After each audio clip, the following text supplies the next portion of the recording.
नमस्कार मित्रांनो, 10वी भाग 64च्या रिकॅपमध्ये मी तुमचं खूप खूप स्वागत करते.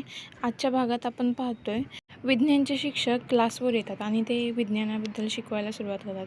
त्याच वेळेस ते अवकाश माहिती ह्या टॉपिकवर चर्चा करायला सुरुवात करतात आणि ते सर्वांना विचारतात, आज आपण अवकाशातल्या अंतराळवीरांच्या बद्दल माहिती घेणार आहे असे ते सांगतात.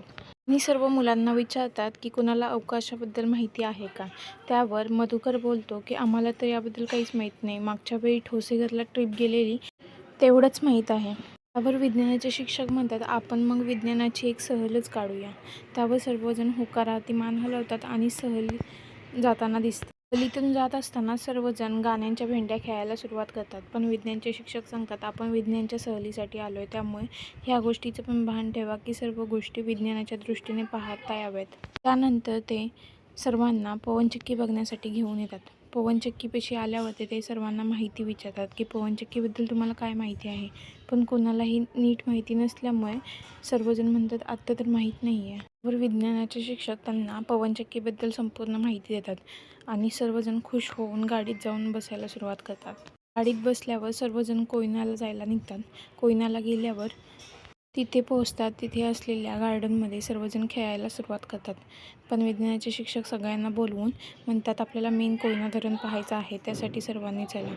पुढे जाऊन सर्वजण कोयना धरण पाहतात. सर्वजण हे पाहून खूपच खुश होऊन जातात. कोयना धरण पाहून झाल्यावर सर्वजण आतल्या ठिकाणी छायाचित्रे कोयना धरणाची पाहण्यासाठी जातात. सर्व पाहिल्यानंतर ते बाहेरच्या बाजूला येतात तर इथे कोयना धरणाचा नक्षा दिसतो. त्याबद्दल थोडी माहिती घेऊन सर्वजण कोयना धरणाची एक व्हिडिओ क्लिप पाहतात.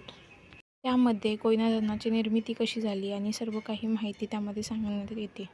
हे सर्व पाहून झाल्यावर सर्व खुश झालेले विद्यार्थी तिथून बाहेरच्या पटांगणात येऊन आपण आता बसूया असे म्हणतात. त्यावर सर्व शिक्षक होकारार्थी मान डोलवत सर्वजण तिथेच बसून जातात. सर्वजण त्या सहलीमुळे खूप खुश आहेत असे सांगतात. सहल झाल्यावर सर्वजण आपापल्या बॅगा उचलून गाडीमध्ये जाऊन बसतात आणि फायनली सहल कंप्लीट होते आणि सर्वजण गाडीतून शाळेकडे जायला निघतात. आता पाहूया पुढच्या भागात काय होते ते. तोपर्यंत थँक्यू.